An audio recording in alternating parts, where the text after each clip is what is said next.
the very roots of evil, of negativity and singularity, including the ultimate form of singularity, which is alchemist, the whole state of things, a pure violence without object anymore. This is the typical violence of information.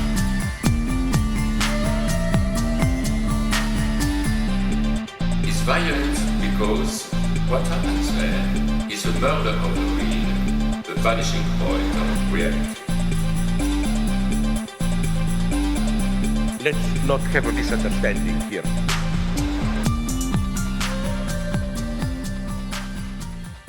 Welcome to Machinic Unconscious Happy Hour with Cooper Cherry and Taylor Atkins. As always, sponsored by the People's Institute for Revolutionary Semiotics. Before we introduce today's guest, we just want to mention that we do have a Patreon account at patreon.com/MUHH. Consider dropping us $1 a month there, or if not, leave us a review on iTunes, preferably a good one. I just want to take a moment to wish my illustrious co-host Taylor Atkins a happy birthday. And happy birthday to you, good sir. If I'm not mistaken, if memory serves, our guest today, you also have a November birthday. Is that correct? Yes, I do. On the 22nd. On the 22nd. So are you within the Scorpio cutoff? Yeah. Or you are, okay. I am. You know, some people would say that sort of verges on Sagittarius, but I am a staunch Scorpio beer. I'm not changing for anyone. So yeah, Gotcha. We're the Scorpio team. 3 Scorpios in a pit, but to properly introduce our guest, returning champion Isabel Millar, the first guest that Taylor and I had on the show that was not one of our Twitter friends. So it's nice to sort of have someone back, especially that we have a good rapport with and friendship with, thanks to that episode. And, you know, we just want to say, I guess, you know, first of all, we appreciate your friendship and, you know, everything you've done to kind of help us out and joining us on the show. But you. I'll say a little bit I'll kind of fill out a little bit about your work and so forth here before we get started with the heart of the discussion. Isabel's a philosopher and psychoanalytic theorist from London, holding a PhD in philosophy and psychoanalysis from Kingston University, the School of Art there. She's the author of the Psychoanalysis of Artificial Intelligence, which we actually did an episode with her on. That's part of the Palgrave Lacan series.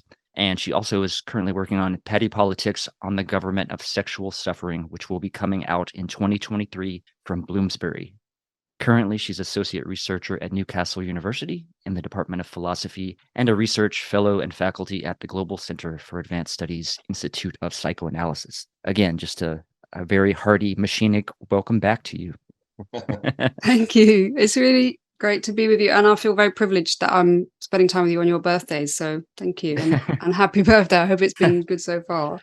It's just started. There's plenty of time left, and you know, I could go wrong. Could still go wrong. Hey, that's true. That's true. I like to think the birthday is half full rather than half empty. And you know, I mean, one of the things, you know, when we wanted to have you back, we thought, let's do it on the birthday. And you know, I think that I also try to think of celebrating like a birth week or even a birth month, you know, because that's just, how many of these do we have left? So, and lastly, I think I do remember talking to you about this our first time, but I'm glad that you don't consider yourself a Sagittarius, because the ones that I've known in my family are ones who I would never like to think of in relation to their sign, but the Sagittarius that I know in my family are, when I think of them and all their annoying, you know, characteristics, I'm like, you know, it's the fucking Sagittarius.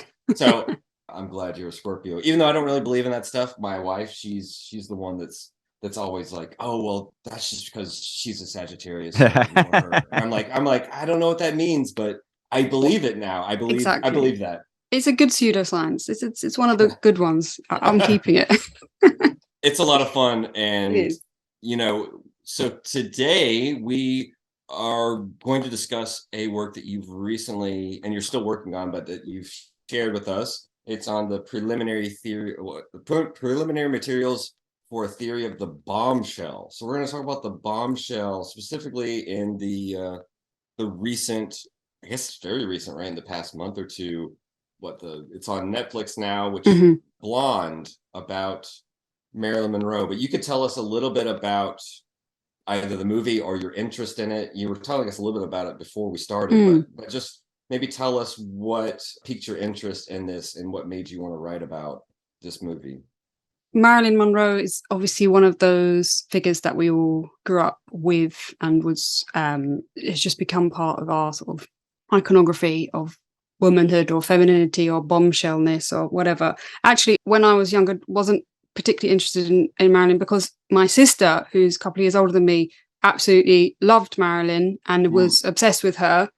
And obviously it was an era before her, life, but she was quite sort of unusual because it was the woman that she had on her walls when her friends would have had like Madonna on her wall. My sister had Marilyn Monroe, but my sister was very feminine and girly and demure, and I was always a tomboy. I never related to it at all. It wasn't somebody who meant anything to me sort of symbolically or as a sexual role model or anything like that. It was just it was more like an affectionate person in the background. So I didn't have a specific sort of agenda about, I'm a staunch Marilyn Monroe fan and I know everything about her life, actually, because my sister does know everything about her life. So I feel a bit bad because she should probably be here talking about it. But actually, I think in a sense that may be a good thing when approaching a film like this, because this is a film which, if you do absolutely adore Marilyn Monroe, it's probably even harder to watch because you're so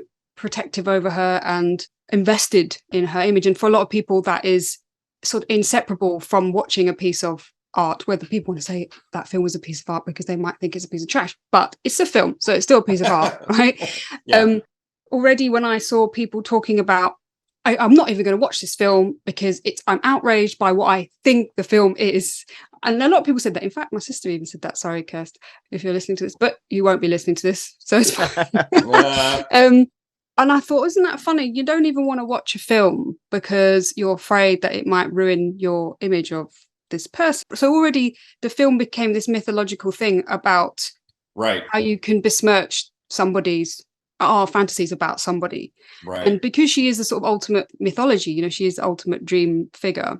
Obviously, I was fascinated to think about that anyway. But then reading, there was so many for and against articles of how she's being exploited all over again. She is her sort of memory is not being honored. And again, we're seeing the abuse and the trauma of her life without any of the representations of her.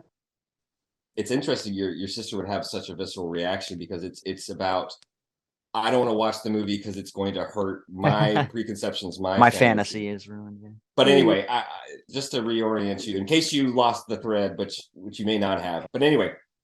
The idea that, well, first of all, that a film has to represent a holistic, balanced representation of a human being, anyway, is a slightly sort of flawed approach, because when can a film ever do that? And also a biopic can't do that, let alone a fiction. So any film is only ever going to be the artistic vision that is trying to portray. And I think that if you have to accept that he has a particular agenda of what he sees as the Marilyn Monroe story. And I actually didn't want to read what he said about the film before I wrote anything about it, because I didn't want to be influenced either way about him, because also what he thinks is actually neither here nor there, or what he wanted is neither here nor there. But I found it interesting to read actually subsequently that he very clearly thinks of her as somebody he wanted to make a film about somebody whose trauma shapes their life. I mean, it's not exactly a groundbreaking idea, but it's an idea. It's like, yes, okay, that's fine. That's what he wanted to do. And the film is clearly about trauma and abuse and how she was very unhappy and how she suffered. And we get that visceral experience of her suffering undoubtedly for the whole time. And that was also his aim. So I think it's a sort of misfiring to sort of accuse the film of not giving us also her joy and also her talents and also all the nice bits, because that's not what he wanted to do. And then he could have done that. That would have been a different film. And there will be many more films that do that. But also, one of the things, I suppose, that was the kind of nugget of where this particular essay goes, because, of course, I can't really say everything I want to say or that could be said about this film, and I haven't in this particular piece, but the kind of kernel of it was based around this thing that I kept hearing, that people were upset about not showing her kind of entrepreneurial business sense, her powerfulness, her agency, her ability to be in control of her life, as if Marilyn Monroe's validity as a human being or as an artist should be based or predicated on being a good, mentally stable, robust, powerful woman. And I think that is a very dangerous road to go down, because first of all, it's sort of like trying to update Marilyn Monroe for 21st century feminism, which, why do we have to do that? And secondly, why is being a good, strong person also about being a powerful person? Because you can be a very weak, sensitive and injured person and still be powerful in a sense. Like, why is everything about power, I suppose? Why is Marilyn Monroe, why do we have to see her as this great big powerhouse? That's what I suppose I had a problem with, because it was sort of trying to make her the girl boss, really. Yeah. And it's like, but she wasn't. So why does she have to be that for us to love her? So that kind of was the beginning of my problem, but the problematization, I suppose, how I was approaching it, and hence why I kind of saw it nicely, like funneling into the Tiqqun book of the theory of the young girl, which of course is about the idea of the young girl in capitalism and how she functions in a wider context. So that was the sort of seed of it. Yeah. I thought it was interesting that you mentioned like that most young girls at the time that like you were growing up with your sister would have like a Madonna poster. I think that was interesting because, right, like obviously part of Madonna's image is inspired directly from Marilyn Monroe's, which is kind of an interesting effect. And also, you know, even Madonna with like this polarity of the Madonna and the whore, that sort of this double bind almost. Yeah, I thought that was kind of interesting. I don't know if that's perhaps a little, maybe a jumping off point to kind of discuss that, or also Madonna as the girl boss, right? As like quintessential girl boss. Yeah, I was trying to think. Do you guys recall there was the one video that Madonna had. I can't remember if it's Material Girl, where she like directly, you know what I mean? She's very Monroe-ish, and then she's all the lads, all the lads in the tuxedos, etc. I can't recall which song it was. Though. Yeah, it's Material Girl. Material Girl, and she does replicates Gentlemen Prefer Blondes, the scene with, which is also replicated in the Blonde film, with Ana de Armas replacing exactly, you know, that scene, which is such an iconic and brilliant film. Actually, interestingly, because Andrew Dominik doesn't think it's a good film. But yeah, I mean, that's true, because, you know, Madonna represented a whole another sort of revolution of female empowerment. And, you know, again, Madonna is one of those people that everybody wants to claim and decide what she means for us, what she means for women, and what she means for feminism, and which is very separate from Madonna as the person, etc., etc. But in the sense that, you know, the difference between Madonna and Marilyn Monroe, there was a lot of people being horrific to Madonna because, in comparison to Marilyn Monroe, so-called, Madonna was just this slaggy woman who was coming along and, you know, being all like slutty and wanting to have sex with everyone and not being demure and not being like ladylike in the way that Marilyn Monroe was so you know, delicate. And that was so funny, because it's so ironic that you're comparing these two figures and playing them off against each other in like this sort of like, you know, throwing them to the Christians to the lions sort of thing. It's like, well, they're both supposed to be people who we're supposed to admire for different reasons, but yet we have to like judge which one of them is slaggier than the other, you know. So constantly people being sort of judgmental and moralizing about what form of empowerment is okay. And I think that's obviously part of the problem with this, the way that we're looking at the Marilyn film, is trying to come to terms with how we want to view her as a sexual figure, and what's okay and what's not okay, and how it honors her or doesn't honor her, you know. And I think people obviously are very touchy about it because it's a male director. So if it's a man talking about women and a woman's body, you know, people will get their teeth on edge, which for obvious reasons. But there's a line. Here's just to throw a line in from the movie that I think plays off of exactly what you were talking about, where she's sort of with her makeup artist and maybe a hairdresser and some of the cohort she has around her to help her be Marilyn, right? Which constantly throughout the film is, you see Norma Jean, I think, is it Norma Jean? Norma, the person kind of constantly saying, I'm not Marilyn, that's not me, right? But anyway, they're opening mail and reading this. On the one hand, you got this fan mail that's deifying her as this sort of, perfect goddess, sex symbol, whatever. But then you have right next to that is vilifying her and demonizing her as a slut and a whore who needs to get off the screen and not influence, whether it be other young girls or who knows what the reactionary take was exactly. But you see that tension in the same breath of, and this is sort of what Coop was talking about, right? It's the Madonna and the whore, right? These are the two, and they're very old, trite stereotypes, but these are the two binds that she has to fall within. And I think that perhaps what you're getting out is that having that knee-jerk reaction kind of replicates those two boundaries within which we have to frame femininity or whatnot, celebrity, and that's actually not a good thing, right? That's actually kind of not really going beneath the surface to something that's deeper.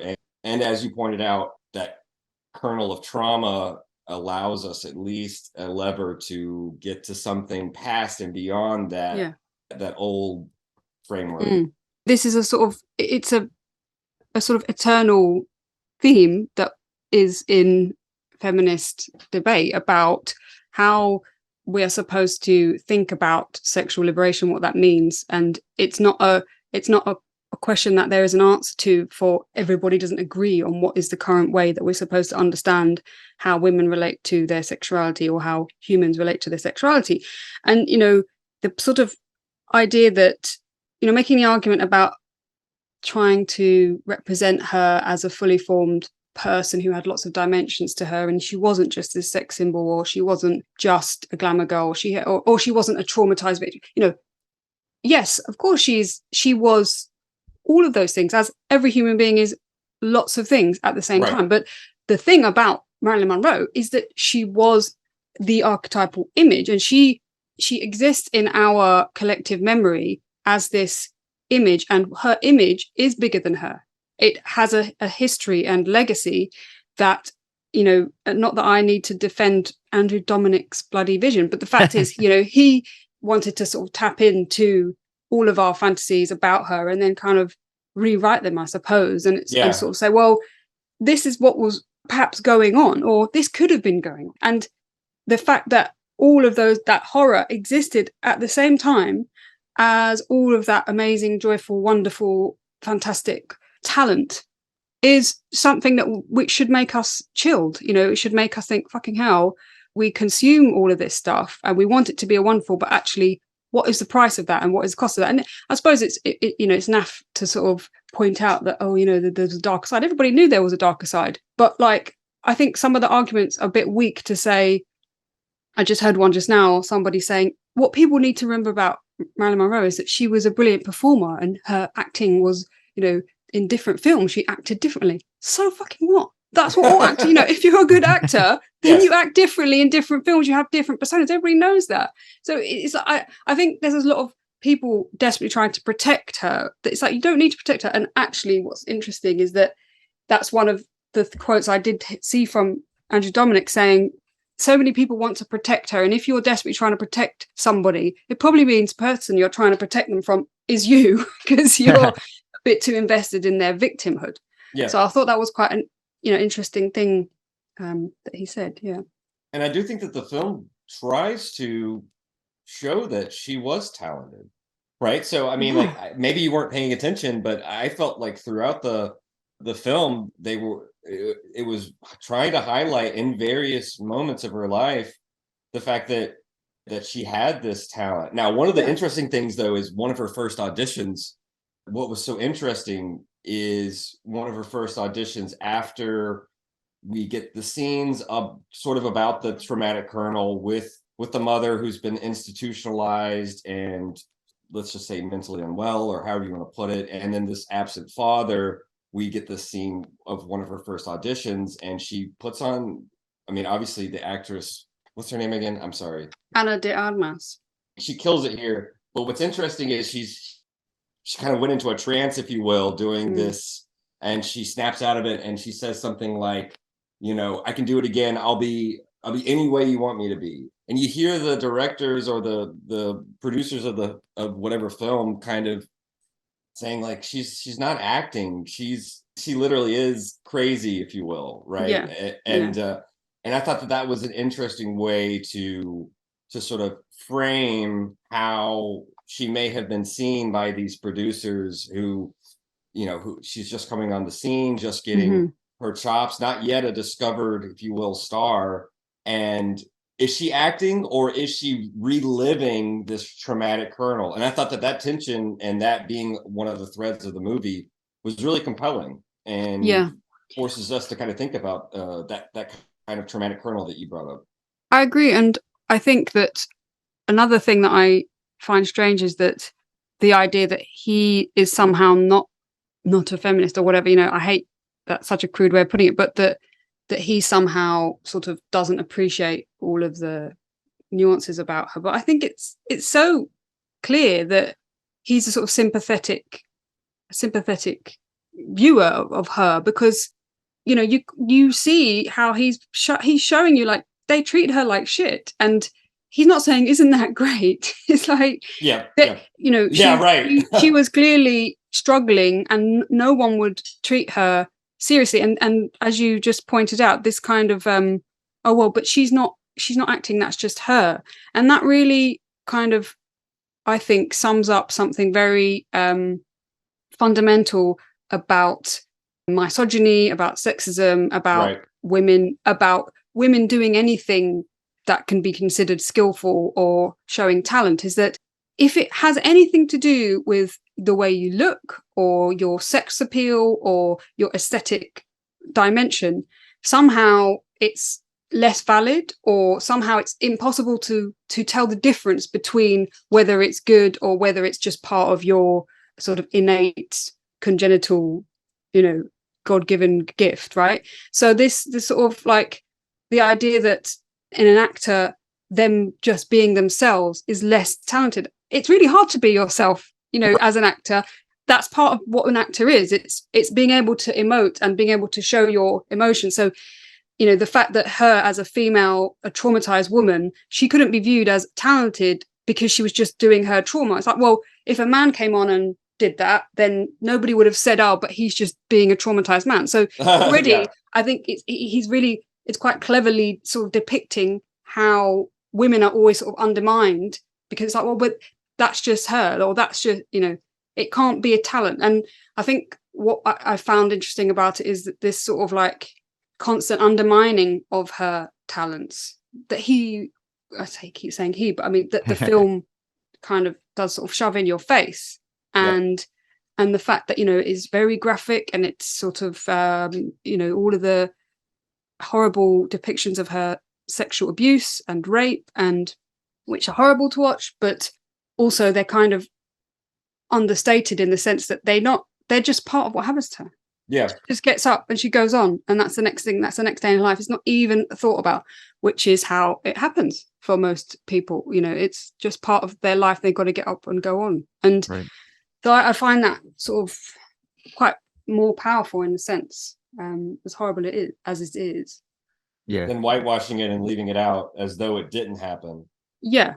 It's like to say like, oh, it's re-traumatizing or it's exploitative. It's a bit strange, isn't it? Because it's like, well, why is that any more exploitative than any of the other things that we do to recount her life or to think about who she was? Because, you know, yes, maybe those exact things didn't happen to her and it wasn't like that. And why do we have to see her giving a blowjob, or why do we have to? That's all true. But, you know, well, actually, there is so much graphic and horrible material that people consume anyway that is not in a sanitized form of a Hollywood movie, but yet we don't want to see it there because it's our nice Marilyn Monroe. We don't want to see a horrible blowjob there. But then people will go and watch a porno and where it's 10 times worse forms of male domination and violence against women. So there's so many contradictions there.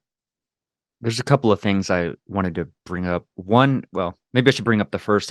Couldn't help but think of Lyotard and this discussion within libidinal economy about how the madam sort of like she's able to draw the jouissance, because I think one of Lyotard's big points is we're all sort of prostituting ourselves to capitalism. So like you said, kind of like, what's the difference? Why is this particular form so threatening? Whereas, this is effectively the basic relationship with sort of producing surplus, value or jouissance or whatever the case may be.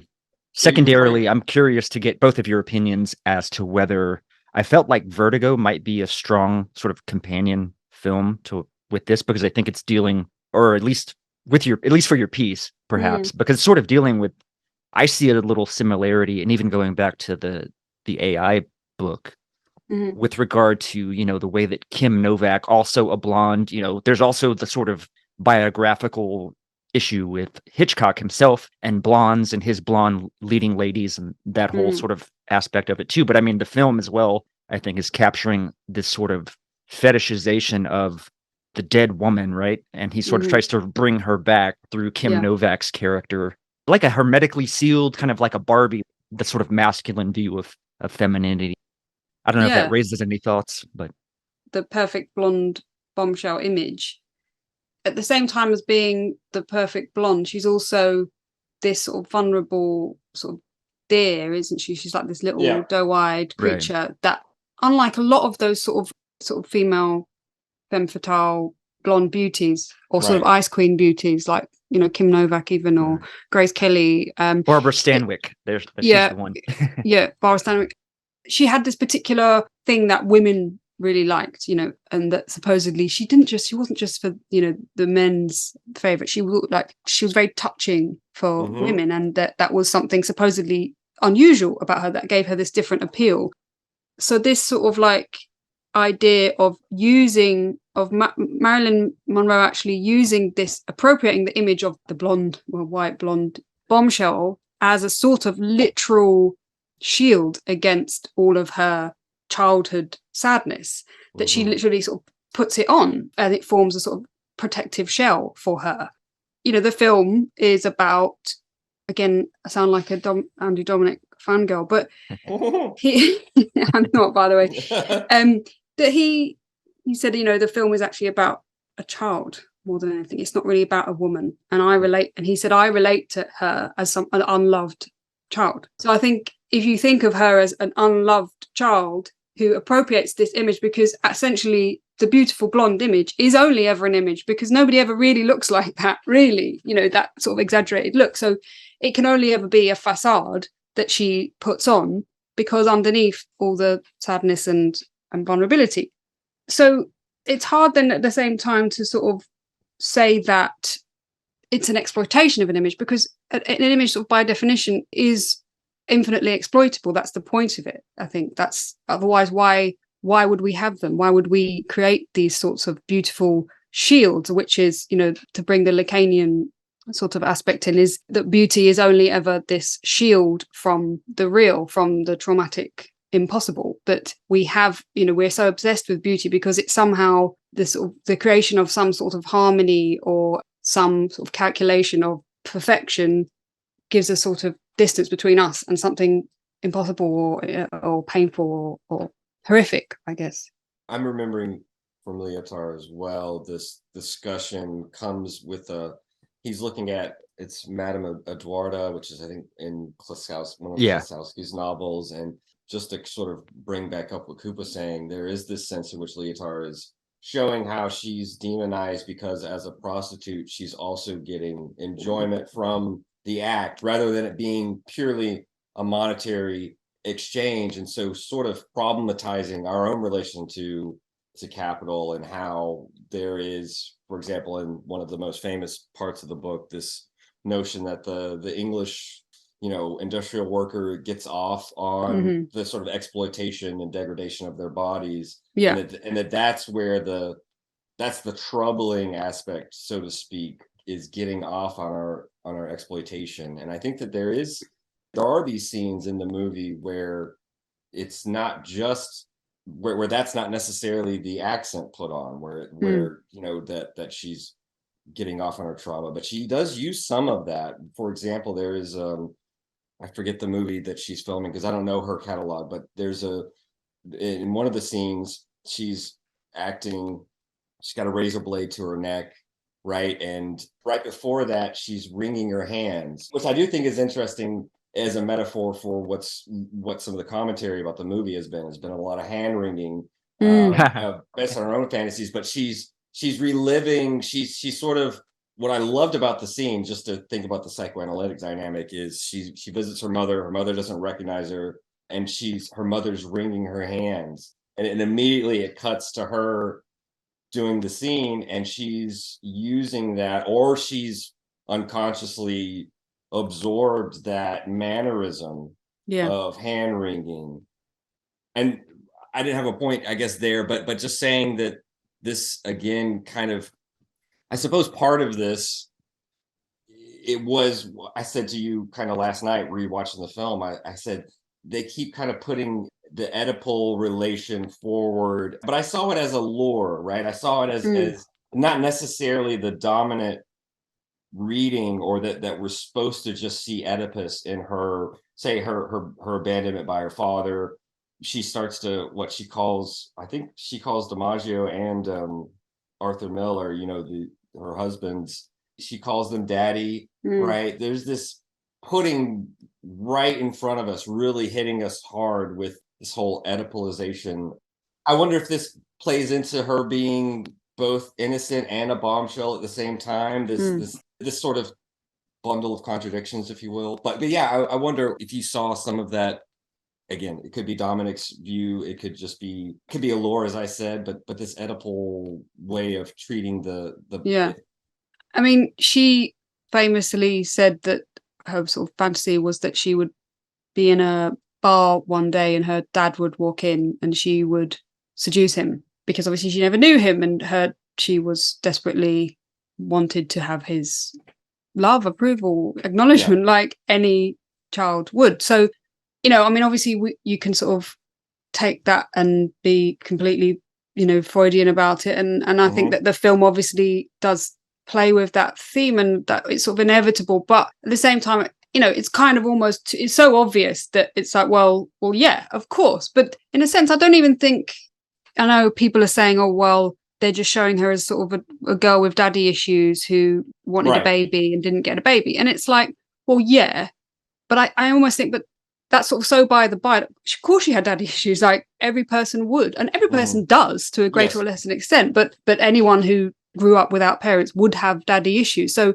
it's almost like that sort of classic. People get that sort of Freudian knee-jerk thing about the horror about being Freudian about something. When it's like, but we are just Freud. Like, we can't help it. We are Freudian. Like, that is everywhere. We can't escape it. But yet we don't have to be so literal about it, I suppose, as trying to think of it like she's got this fantasy about wanting to sleep with her dad. But I think that, again, it's her as a sort of a wounded child, is, and how that sort of translates into wanting to become a sex symbol, and how what that means for women more broadly is an interesting theme. And I don't think he's completely roughshod with it. I think that he treats it quite sensitively, actually, and that the question of sexualization, or how we think about prostitution or the sex industry, it's one of those themes that people really don't know how to talk about, and are very conflicted or sort of unsophisticated about, because obviously it's a contested issue still about like what it means to prostitute oneself, and when does it become being a prostitute, when does sexualizing oneself become prostitution, and also the term prostitute, which is why I put it in inverted commas in the text, because it's a potentially offensive term. But somebody, actually it was my sister, yes, she pointed out to me how interesting it was that she was watching Friends, an old episode of Friends, and how terribly out of date and offensive it was about, for example, sex workers, and that they had this scene where Monica had got a stripper for Chandler for his birthday, and it was supposed to demonstrate how she was such a modern wife, and she was so cool and just relaxed. And then basically he discovers that she's not a stripper, she's a prostitute. Oh my God. And then he's like, oh no, like, this is terrible. And she asks him if she can smoke in his room. And he said, oh, you might as well. I'll have to burn down the house afterwards anyway. So no, she just now suddenly switches from being an innocent stripper, which is acceptable in capitalism, to being a disgusting, dirty, horrible, and that was supposedly acceptable way of talking about, people who work in the sex industry. So that's not very long ago. And I think today that's still a theme that is very, it's not even taboo. People are still like extremely offensive about people who work in the sex industry. So I think it's one of those themes that is, there's so many gray areas about what type of, what form of exploitation, sexual exploitation, or being a bombshell, for example, this idea of what does that mean? What does that mean to sell yourself sexually? What does that mean? And what's the difference between being a female, in inverted commas, bombshell, who has all the trappings of the traditional idea of a sex object, and being somebody who sells themselves, but not necessarily in the traditional way of sexual selling oneself. So I think this idea of the bombshell is much more wider than the kind of sex symbol in a way. This is really good because there is a moment, obviously you brought up the rape, and this is associated at least with her first auditions, getting her first gigs. It shows this old, man, producer, whatever, that rapes her. And later when she's with Joe DiMaggio, her husband, I don't know if it's her first husband or second, I'm not sure, but before they marry, he kind of asked her, how did you get started in the industry? And you have she has these flashbacks of that scene. And so for her, she's thinking, for her, obviously unconsciously, but we're, as the viewers, we're supposed to see that she got started in the movie business because of sex, as though she thinks of herself as a whore, right? As a prostitute. And of course she doesn't answer that, but we have to see that again and think that for her, that's kind of, that creation of Marilyn Monroe is kind of tainted in this unconscious way.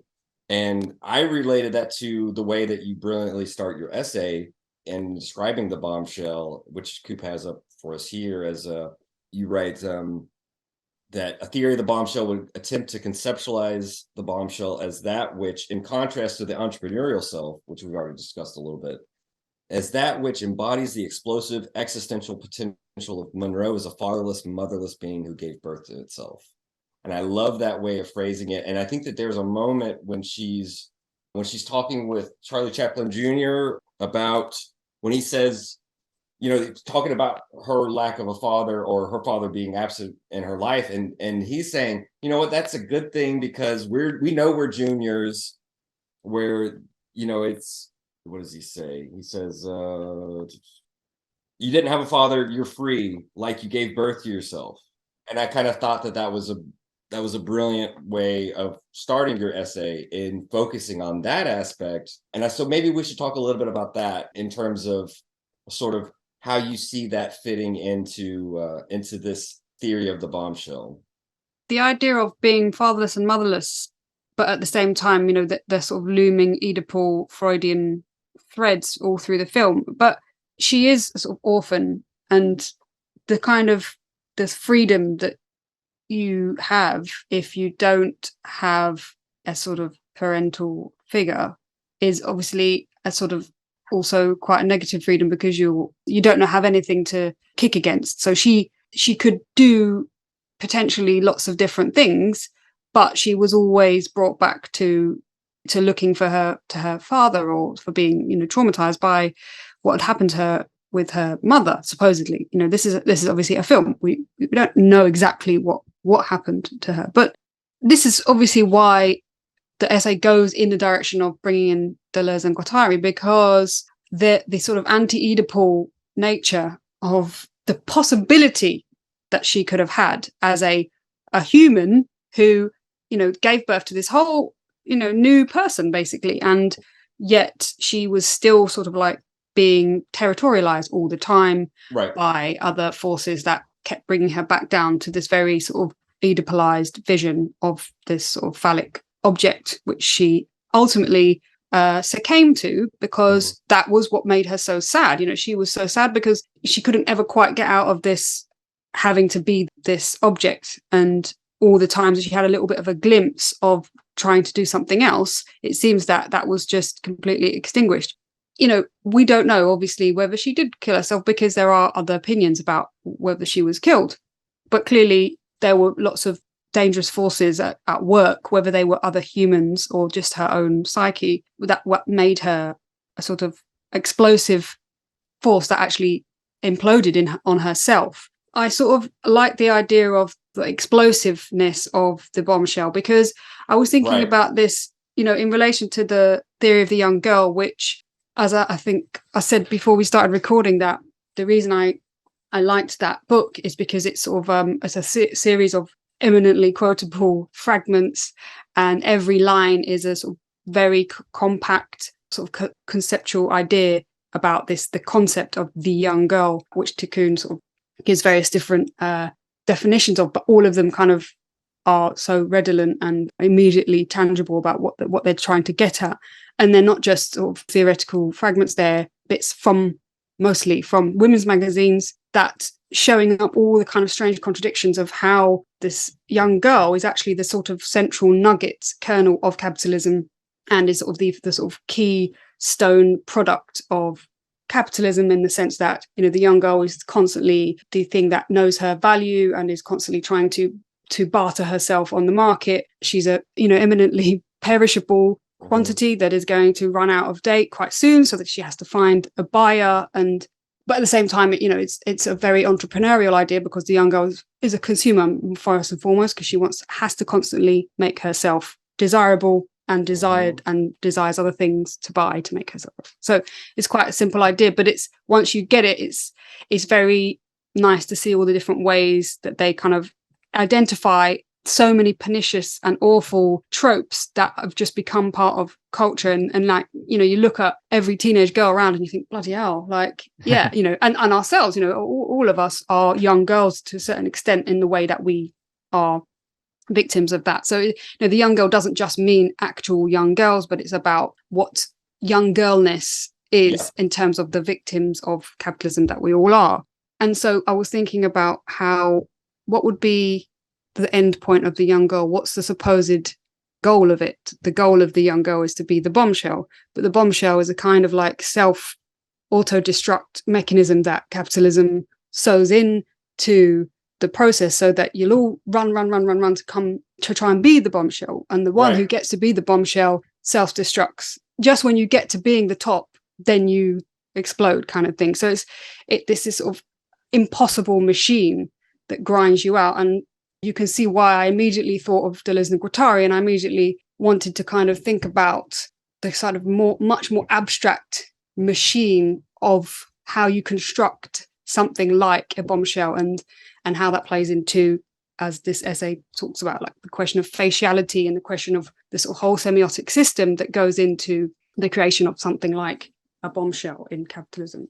This is really great. I do want to get to faciality a little bit in a second, but what you got me thinking of was some of the things they say in Anti-Oedipus, which you brought up, which is how the unconscious is like constitutively orphan and atheist, right? Without needing a father or mother, or even with your theory of the bombshell, as you're elaborating it right now, I was thinking about, you know, desiring machines work by breaking down, that in capitalism, there is this sort of immediate injection of anti-production within production process itself, right? Which we can kind of think of a little bit analogously to this notion of the bombshell as, you know, as explosive after its creation. But you focused on faciality, and I thought this was interesting, very much so, because, you know, you bring out, and I was thinking about this, and I looked kind of over the Plateau today before we started talking, but one of the things that you bring out that I think has become a commonplace is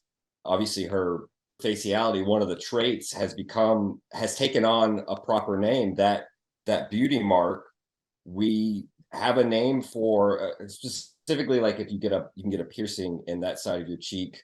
It's called a Monroe. So it has the faciality trait has taken on the proper name that she constructed. And so, I guess that would be the next about faciality in the film, and obviously in how much that went into her becoming this icon. Can you repeat the last sentence, because it cut out a couple of words? Oh, I was just thinking about how that her faciality, her face, and specifically the faciality trait of the beauty mark has become so iconic, and perhaps, I'm not going to say more than anything else, but definitely was a big part of her becoming this iconic image. I do think it's interesting that the proper name has been attached to that beauty mark that can be replicated. You can easily replicate it with makeup, or you can get a facial piercing that has a proper name.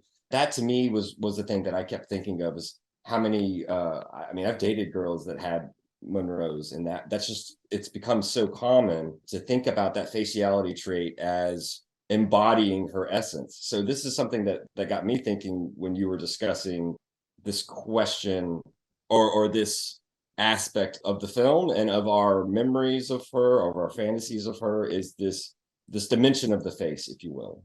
Yeah. Even to call it a beauty mark, I think is sort of belies a certain, I don't want to interrupt. I just want to interject that just that beauty, the way that you even just phrase it, beauty mark, I think sort of gets to the Lacanian point, but I'll let Isabel take over. Yeah. It's so interesting, isn't it? Because the idea of the beauty spot, that was, I don't know if it was for you guys, but when I was growing up, having a beauty spot was a very covetable thing. Cindy Crawford, for example, had Cindy Crawford had it, and it was, this thing that strangely, in other epochs, that would have been a horrible, ugly mark. Right. That would have, in medieval times, would have been a horrible witch, or a blemish. Yeah, a blemish, but or and obviously it's gone back and forth throughout history of when it's been fashionable for people to have them on their faces, when it hasn't been fashionable. But it's interesting that the Monroe is a piercing, because a piercing is a sort of permeating the flesh, So it's a different. It's different, but also quite very symbolic, isn't it? That now the beauty spot actually goes penetrates your body, as opposed to being a protuberance on your body. So that's quite interesting. But I was just thinking about her face, and how she has this archetypal beauty, and she's sort of obviously undeniably very beautiful, and she did have supposedly a couple of sort of cosmetic procedures, but I suppose most of her face was sort of constructed with makeup and camera and lights. But she was essentially a very pretty, beautiful girl. But the effect of that look obviously has become the iconic face. And obviously I was thinking about how sort of your face is, you can't choose your face, and you have to, as Deleuze and Guattari say, you slide into it. There's not really anything you can do about it. You can play with it and create it up to a certain point, but what the face you're born into will determine so many things about you, and sort of already enter into this whole symbolic dimension that you don't have any control over. And so obviously taking the whole Lacanian toolbox and applying it to not just the sort of semiotics of language, but the visual semiotics, which is of course the sort of Lyotardian gesture, to think about the whole dimension of the visual in terms of the imaginary as opposed to just linguistic things. And so we think about the face as a sort of text as well, and her face as a text that she was born into. She, in a sense, doesn't really have any choice, because she is this being that comes about in this particular time in history and occupies this body. And yes, we did create her face. Society created her, or the industry created her, but essentially she didn't really have a choice about that. But the whole question of faciality, this idea of the white wall and the black hole dynamic that Deleuze and Guattari talk about as being the two semiotic systems that create faciality, sort of operate very clearly in the face of a very beautiful woman who is kind of like at the mercy of these different semiotic systems, and underneath all they can do is try and play with the sort of bits of agency that they have in order to take control over this monstrous thing, and the sort of monstrousness of the face, of how it kind of like dominates everything. It's quite interesting. And so I thought it was quite nice to think of her as a sort of like Jesus figure as well, because, you know, Right. the face of Jesus for Deleuze and Guattari is the 0 point of faciality, hence the year 0 title of the chapter, because, you know, for them, Jesus is the moment where the sort of abstract machine of faciality begins and inaugurates the whole system of white capitalist patriarchal domination, Christian, etc., etc.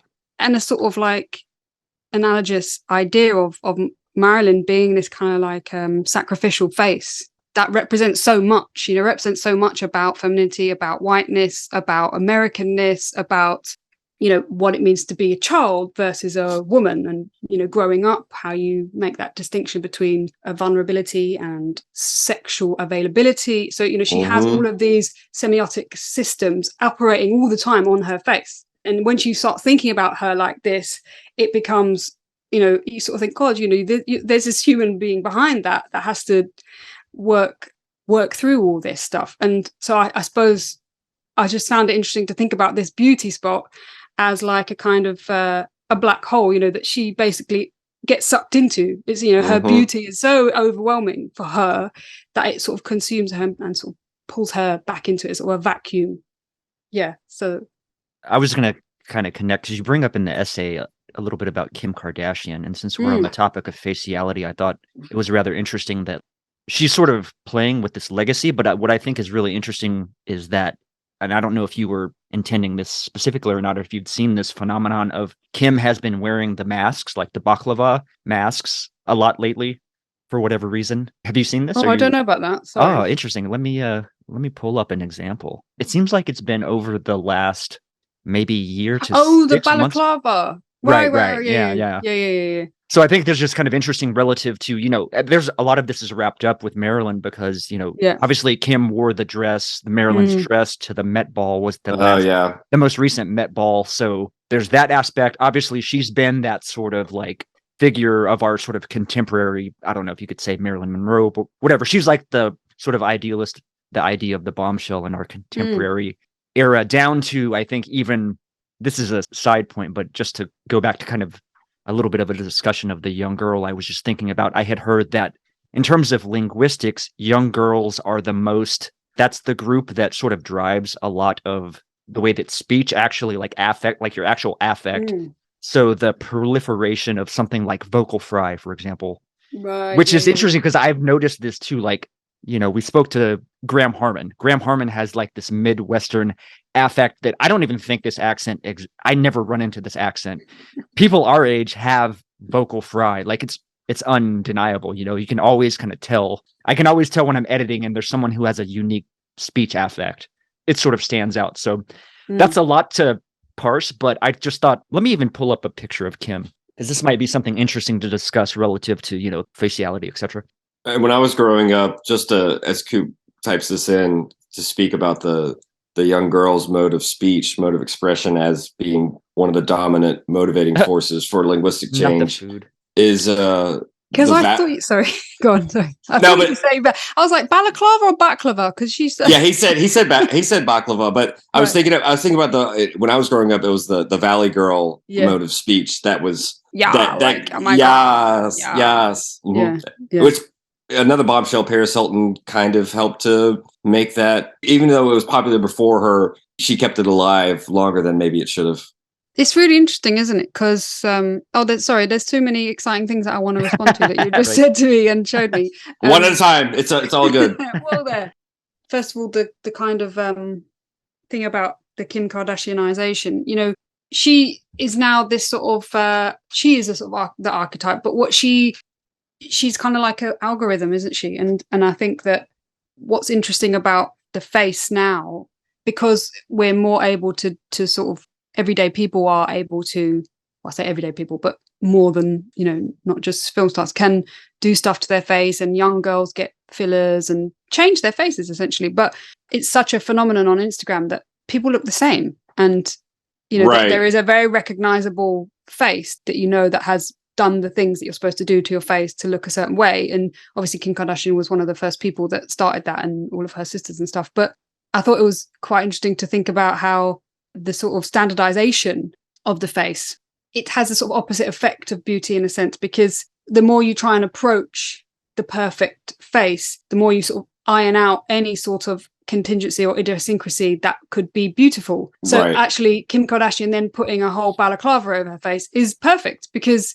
there's no imperfection. She's become a beauty spot. She's just a black beauty spot. Yeah. That's what she is. So I think that's a quite nice sort of corollary to the Marilyn Monroe's perfect contingent drop on her face. And if you try and take it completely to the end, you can't get there. You're never going to find it. And you see that so often with people who've done so much to their faces that it just tips over just slightly into something that's monstrous or that's like uncanny. It really is uncanny at a certain level. It just becomes like repulsive almost. Yeah, and I mean, it doesn't even need to be like the sort of Bride of Frankenstein things where people do massive lips and you sort of think, oh, and people are like, oh, isn't it sad that they did that? But then you also see like very beautiful pop stars and film stars and stuff, and they've done their lips a little bit or their cheeks a little bit, and they go a little bit too far, until the point where you look at them and you go, you used to be beautiful, and now you're not beautiful because you are too beautiful, or you're too perfect, or your teeth you're look inhuman. It's not. There's something lost, and they lose their actual beauty, and that's a sort of very sad kind of development. And I'm not conservative or reactionary about it at all, because I think it's really good that we should be able to do what we like to our bodies and make ourselves happy in whatever way that we want to. I believe that completely, that we should be able to do that. But these things are nuanced, these things are complicated, and with that also comes this other problem about how do you deal with the perennial question of philosophy, contingency and necessity. At what point does curation and contrivance take away randomness, spontaneity, naturalness?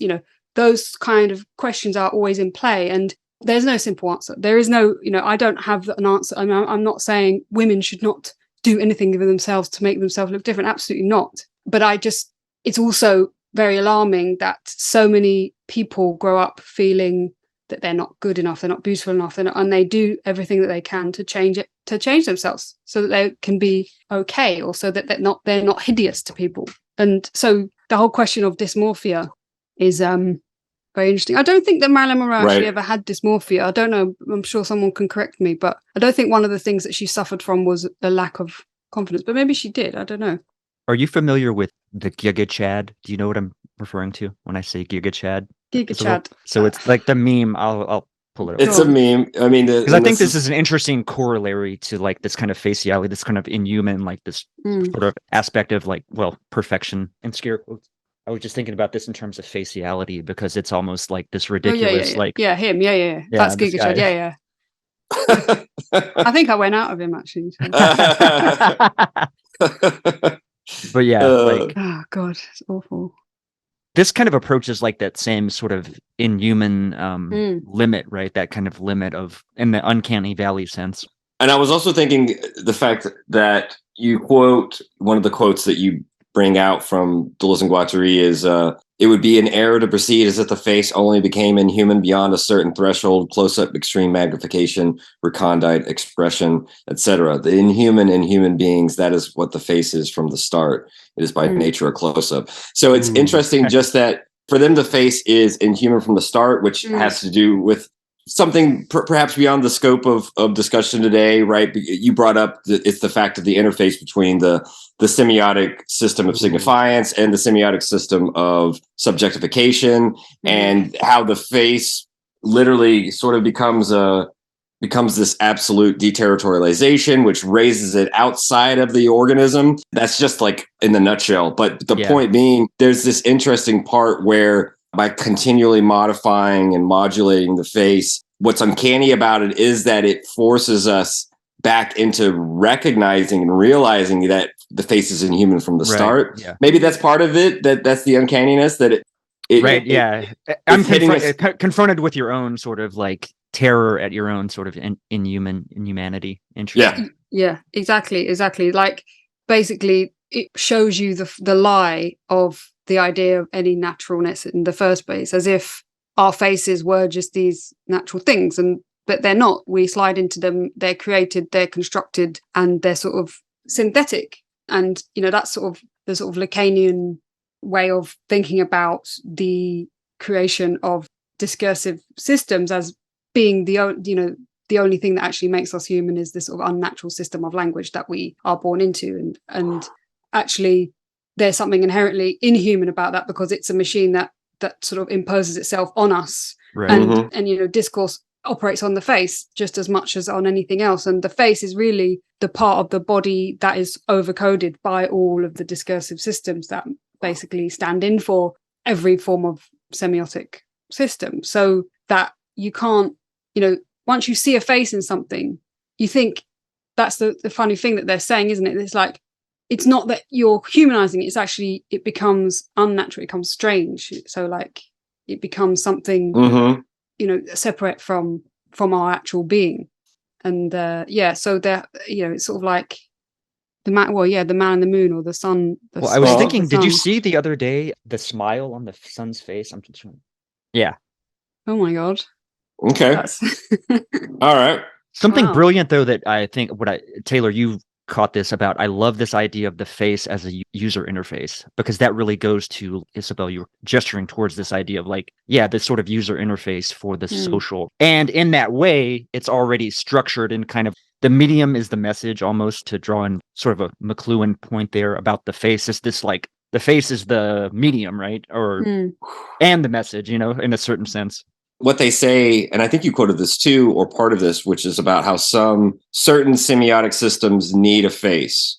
Guattari will even talk about capitalism, really sort of the faces that are dressed up for capitalism, and how it's part of this exclusive disjunction of the face, which is male, female, attractive, ugly, threatening, which is why they define sort of racism as starting from the sort of white Eurocentric Jesus face, the clown face, and then propagating outwards these waves of sameness that sort of, it's within those concentric ripples that the further out you are, the more threatening potentially you could be to the status quo, whatever. So that's kind of how I think of the interface in the face.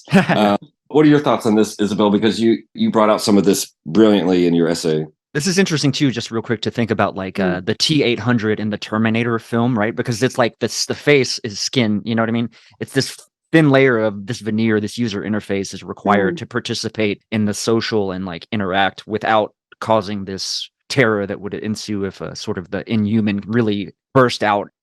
Yeah, it's so weird, isn't it? Because it's such a sort of tiny, delicate threshold of what can go wrong or right in a face. And we're all like descended from other creatures that weren't human, and we developed features in the way that we did. But like when you sort of try and you see similarities between human faces and different animal faces, and some of those animal faces can be cute, or you can find it threatening or welcoming or smiley or whatever.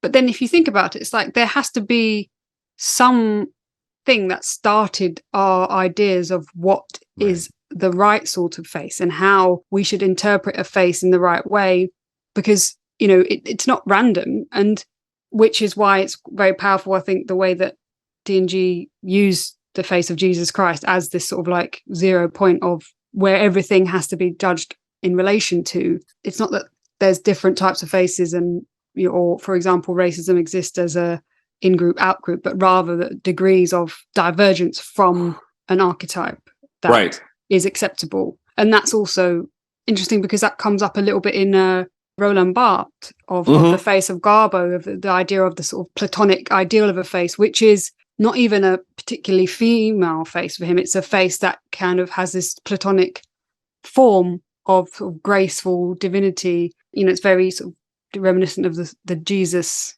the sort of white Jesus. And actually also not just a kind of idea of whiteness or even masculinity, but something also interesting is the idea of a face being able to convey benevolence or kind of sacrifice. So the idea of the face of Jesus, when you think of the face of Jesus, we think of a face in suffering, usually Jesus on the cross or Jesus looking at something with a sort of sad repose. So that face of the sort of the unenjoying face but at the same time, a deeply ecstatic face in a way. And then if you think of the face of Monroe as the female face, you know, she is kind of has that sort of like eyes to the ceiling look always, like Jesus, but in a sort of sexual way, that she's experiencing something divine. And, you know, so the kind of idea of feminine jouissance there is sort of quite clear, but the kind of whole signifying regime of divinity in a face, I think, is really interesting as well, because how do you calculate that? Like, what's the algorithm for that? Yeah. I like too that you bring up the idea of the archetype here, because it seems like Marilyn Monroe, just through like to historicize a little bit, she falls within this like perfect moment where the mass media and film and all of that, and like these digital and I guess analog technology rather, at the time were sort of bursting on the scene. So in a sense, she is like this. There's sort of a year zero effect there relative to like the way that images are able to be proliferate, and the way that the 50s and so forth sort of function as this golden age or idea of like America and prosperity, and like everything was so great and wholesome and cheerful, etc. But like underneath that facade, that little thin layer, you know, there's something else going on. There's something inhuman about it. She's the year zero, as you say, of the beginning of like culture industry. Modernity. Yeah, right. Yeah, exactly. of like how to reproduce an image. And so her face as an image, which is another reason why I think the film is sort of cleverer than people give it credit for, I guess, is that, you know, it really is a Baudrillardian film. It's taking her image and showing the way that she, you know, she's just a simulacrum of this in a sort of proliferation of images, and we all have this sort of database of her image, you know, in our memory banks, and we kind of like sort of feed off it all the time. But she was the beginning of that. So to kind of think that she's anything else than this sort of infinite repetition of images, you know, the Warhol of Marilyn Monroe, like that's what she became. So to sort of like think of her as anything else than a sort of ultimate expression of the Baudrillardian image would be strange, I guess. You could see her as this. There's a whole procession of eras of simulacra. First, you have Norma. Then she becomes Marilyn on the screen. Then her image gets, Warhol does his famous painting with her. Obviously, we already discussed Madonna, and now we're at Kim Kardashian. So you can see like it's all sort of this continuous spiral of whatever. Yeah, the probe head towards the probe head. There we go. And now, thank you, because I'll have to put that into the essay. The probe head is the black balaclava outfit. That's the probe head, isn't it? That's like... Right, because it is about, as they suggest, it's about dismantling the face. Yeah. Rather than reinforcing it. If faciality, the abstract machine of faciality, as it's been incepted with the Eurocentric Jesus, the white face of Jesus, and if that is one of the anchoring points, one of the quilting points, if you will, I don't know if I'm even using that correctly, of this racializing exclusive disjunctions that they work through, then dismantling the face, there's something liberating in that. I know that that plateau doesn't necessarily resolve how necessarily to do that, but they seem to give some hints of what could possibly be sort of extrapolated from it. And so, yeah, I do think that that's a good point about the balaclava as maybe materializing the black hole, as you just to kind of reiterate something that you said of subjectification. So, that's rather than sort of what we're still with by fetishizing the face or by deifying it or reifying it or fantasizing it and becoming sort of lost in it. Deleuze and Guattari are kind of saying, like, you got to push that system further, because it is not necessarily, the face is a horror story, right, for them. So if that's true, then we shouldn't be satisfied with it. What do you think they envisage as like the probe head? What do you think? Honestly, I think that this is where their semiotic systems of, for example, you've got the signifier and its despotism, but you've also got the passional line, which may be post-signifying, but at the same time has its own follies. And so if we're sort of caught in between, the despotic signifier on the one hand and the passional subjectification on the other hand, I'm wondering with the probe head, I don't know what it would look like, but I think that for Guattari, it does seem like this utopian or dystopian future wherein we see more and more these asignifying elements coming into play. I mean, this is part of sort of what you were discussing in your book on AI, where it's really an interesting thing that we would want to sort of embody AI in a human replicating form with a face or whatnot. So I do think that perhaps Probehead thinks of generalized AI in this future sense as not necessarily being tethered back to all the dimensions of the human, including the face. Now, what it looks like, I think, could potentially be, indefinitely theorized, but I don't know if you feel like some of that is what they're getting into, because obviously, so far as we're sort of on this organic stratum of the human, I think we're going to have faces, but they don't seem to necessarily say that it's natural or organic or particularly biological. That's the fascinating thing for me, right? Is they kind of ask, is it basically only the polyvocality of the head and the primitive territorialities and then the probe head on the other side, and we're sort of locked in the middle? Or are there alternatives? And I'm not exactly sure that they know how to answer that question. So it's just so interesting, because you always want to think, what could they mean? And then you're like, I don't think we can know what they mean, because I don't think what they are implying is ever something that we have the sort of tools yet to kind of understand what that could imply. And inevitably, what often happens with Deleuze and Guattari is that we kind of fold it back into things that we can kind of understand, can kind of imaginarize, can kind of get a visual understanding of, and put it back into a sort of human form of trying to understand the implications. That's why I suppose they're so fascinating as well, because it's like it always falls back into territorialized versions of them. Not that we'd get into speaking about Nick Land, but I think it's an interesting, for example, the ideas of how, for example, anti-racist discourses or feminist discourses can so easily twist back into things that are so comfortable for capitalism. And, for example, the Kim Kardashian as a Armenian woman who's made loads of money, and what she represents for multiculturalism, or what she represents for feminism, what she represents for women with different sized bodies. Supposedly she's always been appropriated by different people to say that she's a role model for this or role model for that. But then also she's held up as the ultimate kind of capitalist swine who's just making all young girls, have all the wrong ideas about what being a woman is, etc. She'll never be able to win, whatever.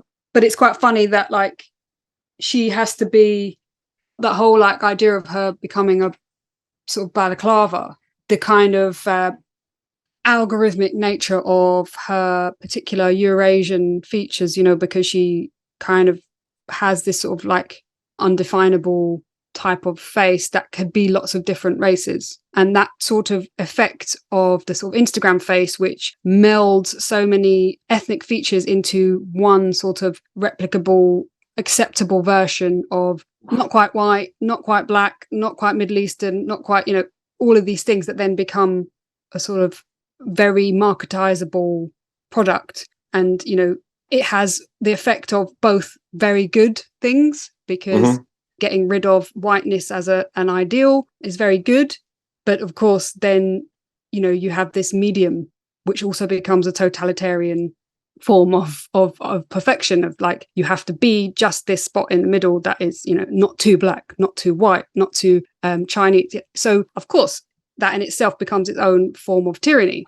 And then you just have to cover the whole thing over and just become just a nothing. It's quite Deleuzean in a sense, because it's constantly bringing it back down to a zero level of well, what can you do to not terrorize? What can you do to not oppress? It's very hard, because it will always come back. It will always come back through the... I think it's interesting too how, just biographically speaking, how Kim, the sex tape, there's been rumors that this was once the sex tape was out there, right? The mother, I forget, what is her name? I forget what her name is, but they kind of, it's Chris Kris Kardashian or whatever. So they monetized basically the video of her having sex with Ray J or whatever, and that's kind of what ultimately led to Kim's popularity in a certain way. I mean, even Kanye like sort of bragged about this. My wife got famous from a sex tape, so it's kind of interesting. Yeah, and I do think that two things I was thinking of. One was whether or not Marilyn Monroe would be an Instagram model today. Would that be the more of a venue for the girl boss in her rather than acting? But that's just kind of an offhand comment. But the other part, just to kind of stick with what you were saying about the face, one of the things that we know, what's interesting, not just in what I said about certain systems require a face for their functioning and how Guattari has pointed out capitalism can use the exclusive disjunctions to sort of categorize and sort of distinguish immediately, like on our faces, whether we're male or female, heterosexual, homosexual, blah, blah, blah. But we do know there's also all kinds of facial recognition technology and how oppressive that can be. And so what's interesting with the sort of the fact that masks have been pretty much widespread and normalized due to the pandemic, there are certain aspects of that can foil these systems of control and recognition. So maybe that's a smaller part of, obviously the balaclava takes it even further, but COVID masks do help to try to scramble some of the aspects of the face. And maybe that's part of the reasons why so much of the reaction, the backlash is to mask is like, I can't hear what you're fucking saying because you got the mask on. And this gets to their very point that a voice already implies a face. So covering face is actually disrupting or potentially impeding that system of the signifier. And that might be part of our reactionary tendency to want to anchor back into the stratum of signifiance. And I guess that my last point would just be, I don't know if I have a last point. I probably have 5 points, but they're all scrambled together. But anyway, that's just part of what I'm kind of thinking of because I'm still thinking about the probe head. But that's part of it. Is I said to Coop a long time ago, I said, you'd think libertarians would love masks because of this ability to become imperceptible or more imperceptible. Right. It is interesting though that what is it? Balaclava rather than baklava. Yeah. Baklava dessert, and yes. So this has actually become this is like a high-end fashion trend, is designer brands like Balenciaga, etc. This is like a ongoing trend for the last couple of years. Yeah. And I think obviously it probably is inspired partially through the COVID mask, but I mean perhaps even the protests, like the George Floyd protests as well. I think perhaps these are the sort of the ground, if you will, that sort of enable this thing to happen. But you can kind of see how capitalism even creates this sort of axiomatic here to reincorporate this sort of imperceptibility back into its own monstrous machinery. Yeah, it's very clever, isn't it? Because also, we are constantly having our every bit of data about us extracted and analyzed and used, but yet when we get a chance to avoid it, we don't take it. Our most precious commodity really is privacy, isn't it? It's only really rich people that get to be private now online or live out of the loop. And, people who work in Silicon Valley or who are big tech people don't have anything to do with social media, mostly in their personal lives, because they know how stupid it is to be letting yourself be under that kind of scrutiny. They don't let their children have mobile phones. They don't, everything's off grid, isn't it, for those people? But yet they make billions out of making other people be under the gaze of it. But so it's very interesting that we're so quick to give ourselves over to it. We prostitute ourselves all the time and sell our images, sell our words, sell our likenesses to everybody. And it's kind of very hard not to, isn't it? We don't really have much of a choice because we are forced to be entrepreneurs of ourselves all the time just to make a living, really. It's hard to escape. So you kind of want to be private, but you actually can't. Right, so then you might as well just put it all out there. We don't necessarily struggle with it, but I think it's part of kind of like we discussed the other day, we were discussing this book, Algorithmic Desire, about social media and about how you have to sort of like sell yourself as a product and a brand and etc. And like us, posting our images on Facebook or Twitter, etc. There's something to this. Like to gain any sort of audience, one has to kind of participate in this system. Yeah. Otherwise, you don't get anything. Yeah, I mean, exactly. It's sort of impossible to opt out. They've made it so that the only people who can opt out are the people who are in control of those systems. Exactly. Even having a smartphone, it's almost like that's sort of a requirement to participate, at least, within the sort of the West, the more developed economies, right? Absolutely. Like you need it. You can't get, you need a phone to get any kind of job or, to do even like Lyft, Uber, like these very simple menial jobs require this, $1,000 investment for a smartphone. But it's a very recent thing. I mean, I think that is just even between me and my older brothers who are 10 plus years older, because I've got 3. So they're, in a different generation. And I remember them saying to me a few years ago of like, oh, are you sure about, because you do put a lot of stuff online and, and I was like, but do you not understand? If I didn't do that, I wouldn't be able to have a career. Like I literally have no choice. That is the only way that I get the things that I get. It's through my own self-promotion. And the idea that to them was like, oh no, but it has to be a separate thing because that's your private life. And I was like, no, there's no difference. I can't differentiate it because I have to. That is like, we live in this world where if we want to make a living, we have to give ourselves over completely. And there is no difference. But for them, I think there was a difference. You could have a job that was separate from, you could earn a living. Nowadays, like, there are people who have normal jobs and then there's everybody else. Yeah, so I thought that was quite strange. I was also thinking about, that in on Instagram, there's so many images of Marilyn that have been marked up with like, what's it called?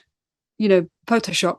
She's been photoshopped to make her look supposedly more beautiful. So, I don't know, it's just so mad because it's like, how could you make her even more beautiful? But apparently there are things that can be done to her face to make her better, and people do it. And I just find that's quite interesting, isn't it? The idea that that's still...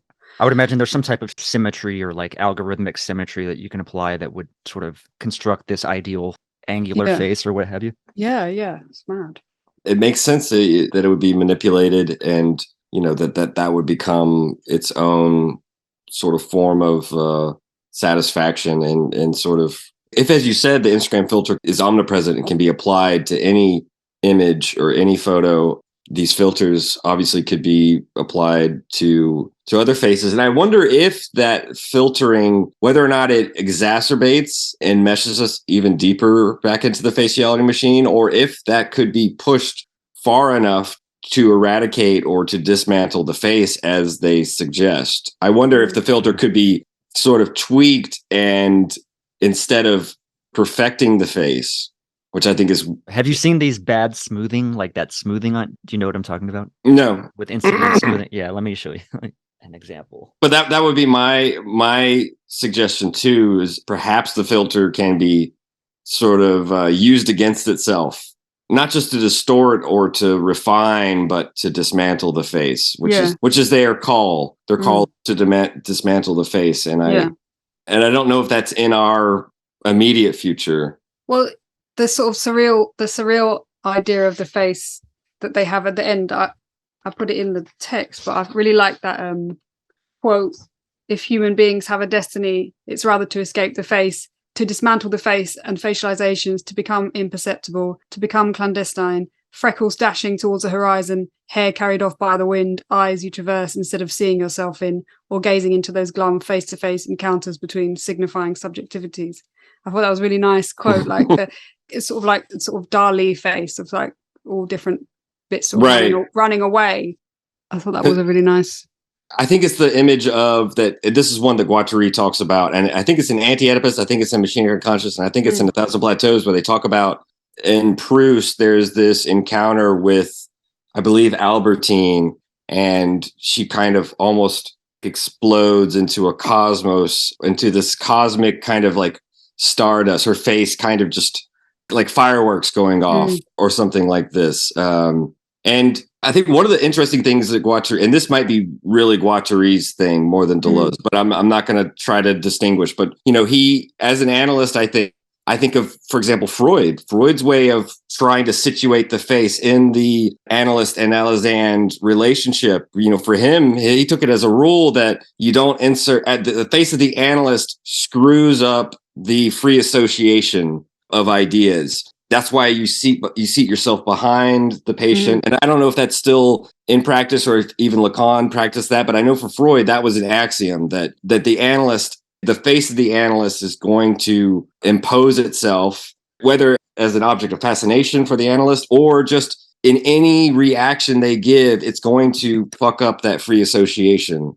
Well, I mean, Freudians still practice that, but Lacanians don't. And I think the Lacanians would say that you have to go wholesale through the transference and with everything that entails, with all the kind of facial imaginarization. Gotcha. And that is part of the getting through that transference stage of the analysis. And you obviously would have to traverse the stage where you're in that sort of imaginary realm and go onto the symbolic plane, so that you're not trapped in the kind of imaginary sort of embrace of this transference relationship, which obviously works both for the analyst and the analysand, and it's a process that has to be gone through. So I suppose the difference between the Freudian and the Lacanian here would be that the Lacanian says, well, you can't avoid the face. The face is going to be there even if you can't see it, as it were. So you just have to allow that to become part of the whole discursive package that's going to be going on in that transferential process. And once you've got past that, of whatever it is that face does for you discursively, then you can move on to the axis of the sort of symbolic identification. But yeah, I mean, I think that it's maybe some Lacanians do that, but they still do the, moving from the sitting down to lying down some, but, Interesting. There's also many different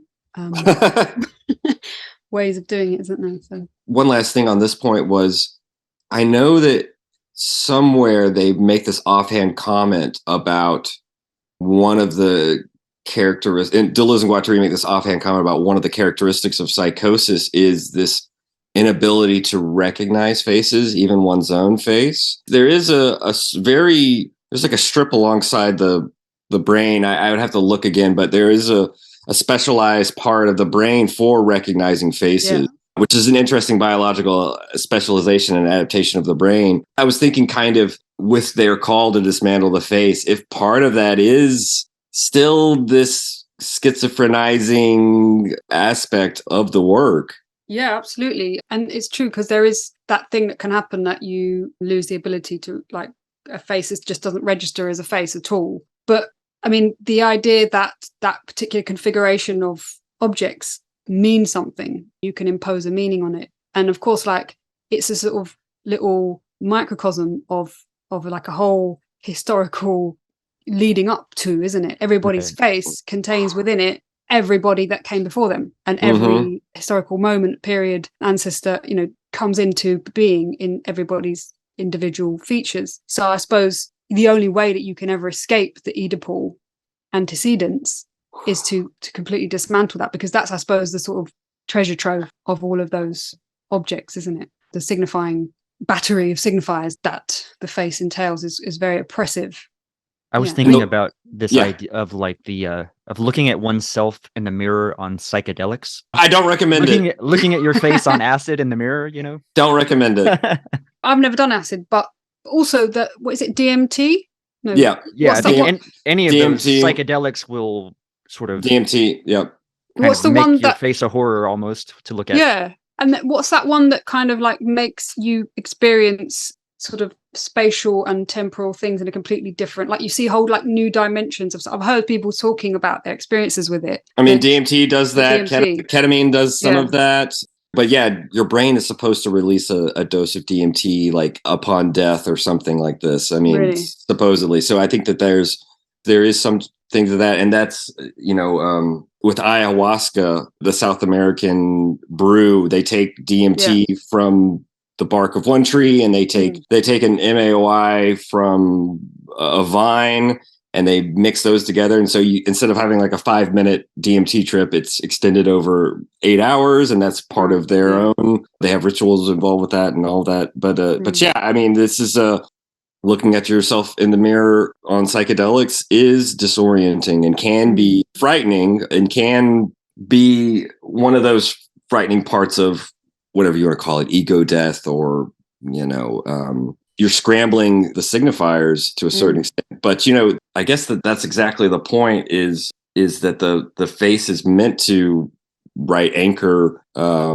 ourselves in the signifying form. It's the white, but the edible part you brought up, the white wall, they look at Kurt Lewin and some other phenomenologists and child psychologists. The white wall is supposed to be the breast coming up to the baby's mouth, right? And so even within one of the elements of the white wall black hole system, you've already got Oedipus baked in. Exactly. You can't escape the sort of initial impact of the signifier on the body. And of course, one of the first signifying objects is the breast, which, inaugurates the oral drive, which is also the drive to speak. That's right. So how of course, it's before we've even began speaking, the white wall is sort of imposed upon our psyche. Yeah. Mm-hmm. Well, we've had you for 2 hours. Do you think we've covered a nice swath of the stuff in your essay? Of course, definitely. I mean, unless there's anything else that comes to mind, but I think we've exhausted quite a lot of ground. And we had some nice excursuses. We had some nice excursions around. But I guess I definitely want to give you a moment to, as an outro, sort of maybe talk about the forthcoming work. So tell us a little bit, and I know we had this last time, but now it's been a year and a half. So maybe you can tell us more about Patty Politics, maybe some of the elements, anything you want us to know about the forthcoming work, and tell us about Patty Politics.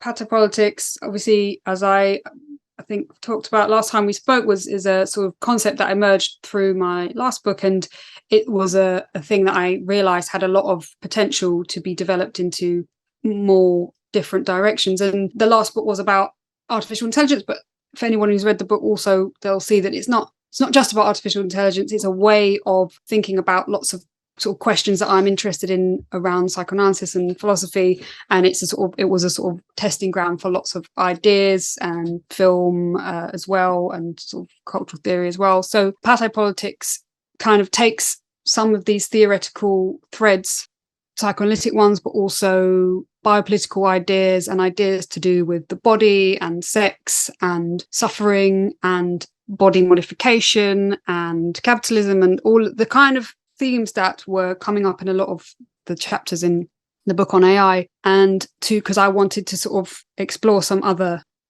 ideas and also not be pinned down into always talking about artificial intelligence, because it can be quite restrictive, and it puts you in certain conversations, should I say, that don't always turn out so interesting, because you get caught in some normative things about AI, and I think that could be a red herring, because actually the interesting things about AI are often not even to do with AI, they're to do with philosophy and psychoanalysis and stuff like that, right?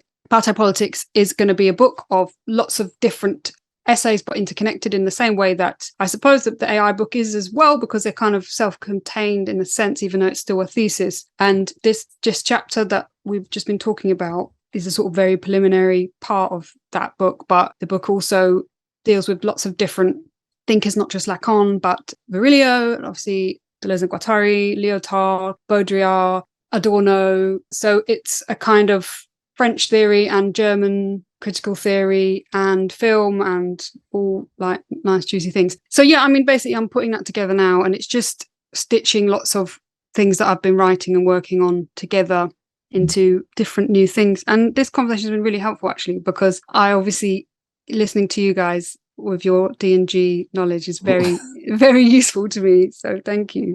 I mean, I find it fascinating to write about suffering in its relation to governmentality, legal matters, and that. So the politics of suffering, would that be kind of the way to parse Patty Politics, or do you have a way that you would tell this to a friend who maybe isn't, I suppose it's suffering, yeah, but I suppose what I am interested in is thinking about sex, which obviously was actually the main theme of the psychoanalysis of AI as well, sexuation, if you want to be more pretentious about it, but how we still are not very good at talking about what sex means theoretically or conceptually. And a lot of, there's endless books about how to talk about sex or what sex means in contemporary culture. There's endless books about it. But I think that there's, on the one hand, quite normative takes, and I won't mention any names, but about like how we should think about sexuality today. But on the other side,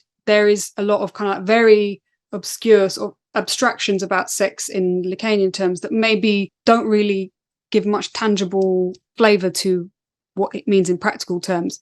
I suppose it's also the book is quite a bit like mythologies as well. It's like taking lots of things that are sort of cultural artifacts that are obvious to us, like Marilyn Monroe, for example, and trying to complexify and make it more strange and complex, which is what I get from Baudrillard, which is the idea of philosophy should always make something more complicated rather than try and explain it. And I never try and explain things. I try and make things more strange, and I try and make things another question as opposed to, and here's the answer to this question. That's not really what I do. So hopefully it will be like opening up lots of questions about things that people think they may already understand, and maybe we can all try and make them seem more strange to us together.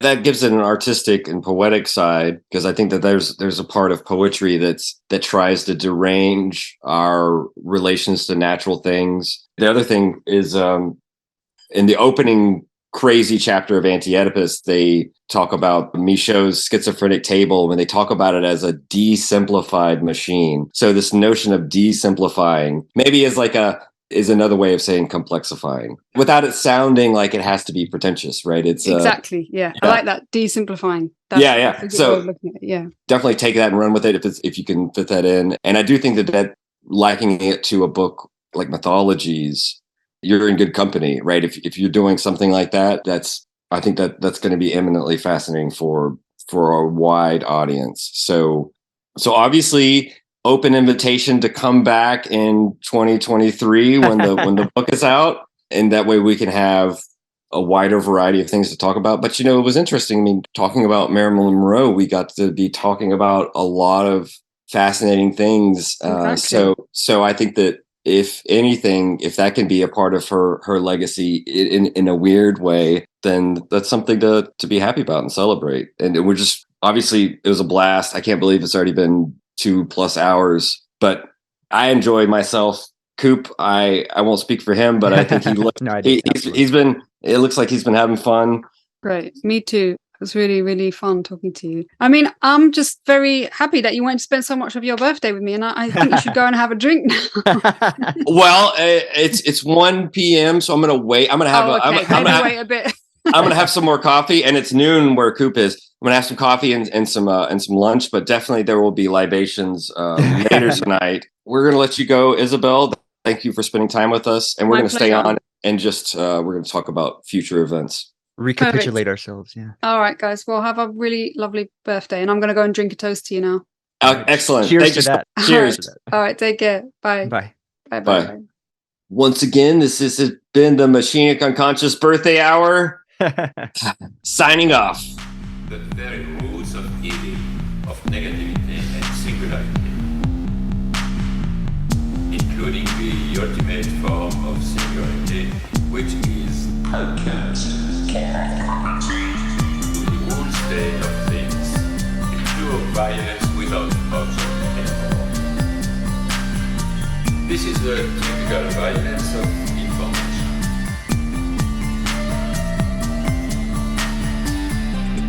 It's violent because what happens there is a murder of the real, the vanishing point of reality.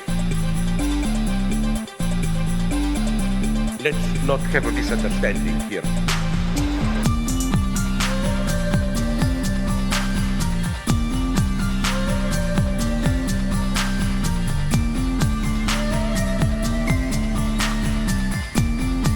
What I meant is the following.